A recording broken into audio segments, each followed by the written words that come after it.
ذاتی لحاظ سے بھی، اجتماعی لحاظ سے بھی، گروہی لحاظ سے بھی، ہر انداز سے ہمارے لیے بزنس ایتھکس مقرر کیے ہیں کہ آج اگر کوئی قبیلہ ہو، کوئی برادری ہو، کوئی بزنس کمیونٹی ہو،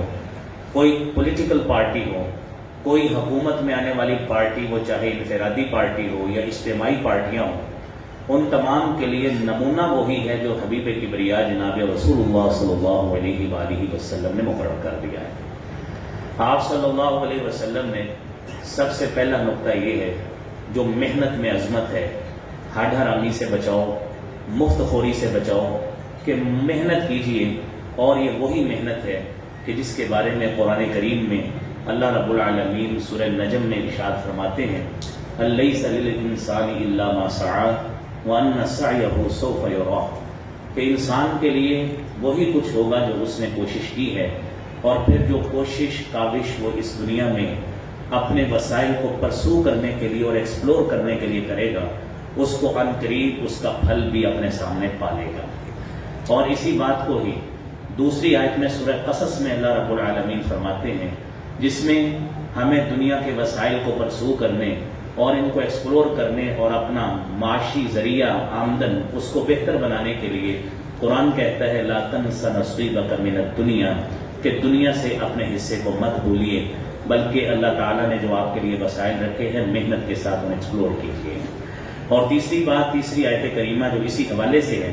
آپ تصور کیجئے عبادات اپنی جگہ پہ موجود ہیں، وہ عبادت فرضی نماز کی صورت میں ہو، وہ عبادت جمعہ کی نماز کی صورت میں ہو، اللہ رب العالمین نے اس حوالے سے بھی ادب سکھایا ہے کہ فَإِذَا قُضِيَتِ الصَّلَاةُ فَانْتَشِرُوا فِي الْأَرْضِ وَابْتَغُوا مِنْ فَضْلِ اللَّهِ، کہ جب آپ نماز پڑھ لیں،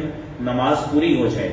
آپ عبادت سے فارغ ہو جائیں، تو پھیل جائیے زمین میں اور اللہ کے دیے گئے فضل سے اور وسائل سے، وہ ایگریکلچر کی صورت میں ہو، وہ آپ کے کپڑے صنعت کی صورت میں ہو، وہ کسی صورت میں بھی وسائل آپ کے قرۂ ارض پہ، مارکیٹس میں، بازار میں، منڈیوں میں موجود ہیں، آپ اس کو پرسو کریں، اور جب آپ محنت کرنے کی عادت ڈال لیں گے تو اللہ رب العالمین انشاءاللہ آپ کے وسائل میں بھی اور محنت میں بھی برکتوں کا نزول فرمائے گا۔ محترم سامعین کرام، آپ دیکھیے کتب حدیث میں ایک بعض حدیث موجود ہے، میں اس کا مفہوم اختصاراً عرض کر دیتا ہوں کہ جب ایک صحابی انصاری آپ کے پاس تشریف لایا، اس نے اپنے افلاس کی شکایت کی،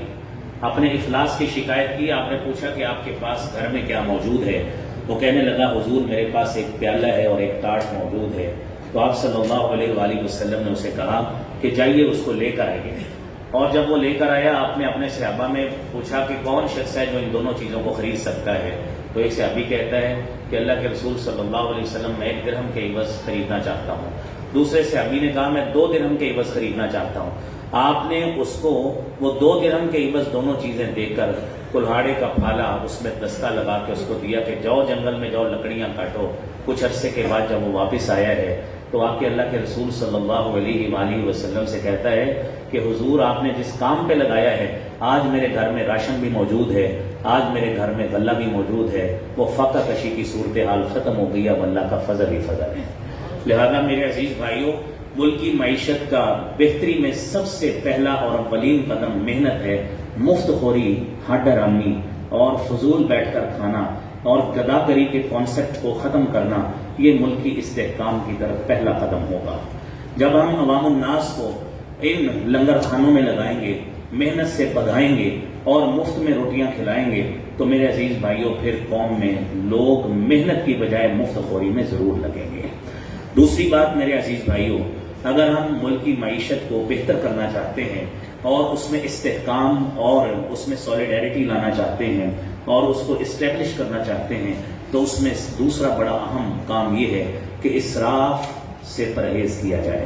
آپ جانتے ہیں قرآن کریم میں اللہ رب العالمین نے سورہ اعراف میں فرمایا ہے کہ یا بنی آدم خذوا زینتکم عند کل مسجد وکلوا واشربوا ولا تسرفوا، آپ کھائیں بھی، آپ پئیں بھی، لیکن اسراف مت کیجیے، انہ لا یحب المسرفین، کیونکہ اللہ رب العالمین اسراف کرنے والوں کو پسند نہیں کرتے۔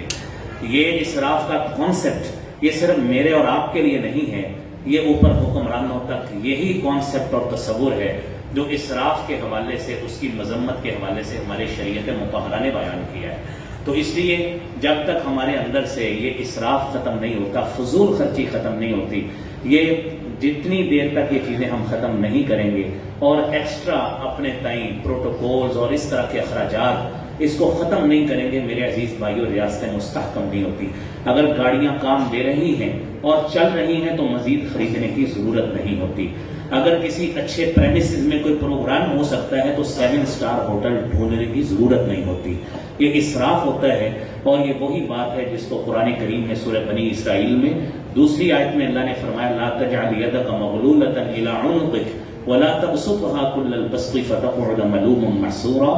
آپ وسائل کو خرچ کرتے وقت نہ اتنے کنجوس بنیے کہ آپ اپنا ہاتھ اپنی گردن کے ساتھ باندھ کے رکھیں، اور نہ ہی اسے اتنا فضول قسم کا کھول دیں کہ آپ کو بعد میں خود ملامت اٹھانا پڑے۔ میرے عزیز بھائیوں، تیسری بات، اگر ہم ریاستی معیشت کو مستحکم کرنا چاہتے ہیں تو سیرت طیبہ صلی اللہ علیہ وآلہ وسلم کی روشنی میں اہم پہلو ہے سادگی، کہ سادگی اپنائی جائے، ان پروٹوکول کی گاڑیوں کو ختم کیا جائے، اور اپنے تئیں دربان رکھنے، جس طرح کہ آپ نے پچھلے چند دنوں میں کورس میں بھی دیکھا، سیاستدانوں کو تو ہم دیکھتے ہی دیکھتے تھے، ہم وزراء منسٹرز کو اور بیوروکریسی کو تو دیکھتے ہی دیکھتے تھے، لیکن جب یہ چیزیں بھی سامنے کہ ہمارے ججز حضرات بھی وہی کچھ کرتے ہیں تو سچی بات ہے دل پہ ایک بڑا بوجھ محسوس ہوا کہ ان سادگی کی کیفیت اپنانے والوں میں وہ سادگی جو سیدنا عمر فاروق رضی اللہ تعالیٰ عنہ نے کہ جب گورنر مقرر کرتے تھے تو انہیں بنیادی شرائط میں ایک بڑی شرط عائد یہ کیا کرتے تھے کہ آپ نے دروازے پہ دربان نہیں بٹھانا، تاکہ جب بھی کوئی سائل آئے اس کو آپ سے ملنے میں کوئی دقت اور دشواری پیش نہ آئے۔ عزیزان گرامی،